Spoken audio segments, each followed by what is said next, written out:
علامہ صاحب کے مذہب پر علامہ صاحب کے چند اشعار. اس کا بیک گراؤنڈ یہ ہے کہ علامہ صاحب کے پاس ایک پیر صاحب آتے ہیں ان کو ملنے کے لیے، اور ان کے پیچھے ان کا ایک مرید بھی آ جاتا ہے. وہ مرید اپنے پیر صاحب سے کہتا ہے کہ مجھے 100 روپے کی ضرورت ہے کیونکہ میں نے بیٹی کی شادی کرنی ہے، آپ میرے لیے دعا کریں. وہ اس کے لیے دعا کرتے ہیں اور مرید جاتے وقت 10 روپے اپنے پیر صاحب کو نذرانہ دے جاتا ہے.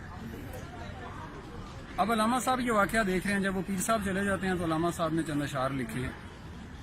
وہ کہتے ہیں کہ مرید کی زبانی، کہ مرید کیا کہہ رہا ہے کہ ہم کو تو میسر نہیں مٹی کا دیا بھی، گھر پیر کا بجلی کے چراغوں سے ہے روشن. یعنی مرید کے گھر میں مٹی کا دیا بھی نہیں جل رہا اور پیر کے گھر میں بجلی کے چراغ ہیں. یعنی اتنا غریب مرید ہے اور اتنا امیر پیر ہے. ہم کو تو میسر نہیں مٹی کا دیا بھی، گھر پیر کا بجلی کے چراغوں سے ہے روشن. شہری ہو دیہاتی ہو مسلمان ہے سادہ، مانند بتاں پوجتے ہیں کعبے کے برہمن. یعنی بتوں کی طرح پوجا جاتا ہے ان کو جو کعبے کے برہمن بن کے بیٹھے ہوئے ہیں. یعنی برہمن ہندوؤں کی جو سب سے اچھی ذات تھی، تو یہ سمجھتے ہیں کہ یہ کعبے کے قریب ترین لوگ ہیں، ان کو پوجا جائے. شہری ہو دیہاتی ہو مسلمان ہے سادہ، مانند بتاں پوجتے ہیں کعبے کے برہمن. اور نذرانہ نہیں سود ہے پیران حرم کا. یعنی ان کو جو نذرانہ دیا جاتا ہے علامہ صاحب اس کو سود کہہ رہے ہیں، کیونکہ دینے والا یہ سمجھ رہا ہے کہ یہ زیادہ ہو کر واپس آئے گا، اور لینے والا بھی یہ سوچ کے لیتا ہے کہ میرے مریدوں کو اس سے فائدہ ہوگا، اس لیے مجھے زیادہ سے زیادہ نذرانے دیں.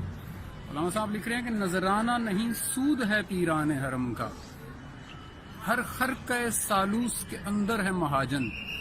خرقہ سالوس دھاگے کو کہتے ہیں اور خرقہ لباس کو.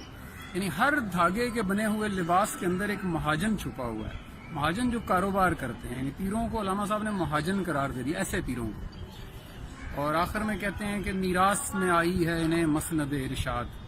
یعنی یہ جہاں بیٹھ کے یہ سارا پروٹوکول انجوائے کر رہے ہیں، یہ ان کو مفت میں مل گئی ہے. اصل میں انہوں نے ایفرٹ نہیں کی، نہ ان کا کردار اس لائق تھا.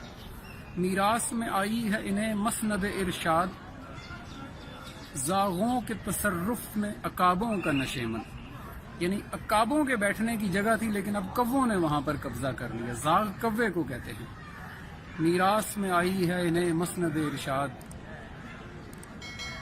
زاغوں کے تصرف میں عقابوں کا نشیمن.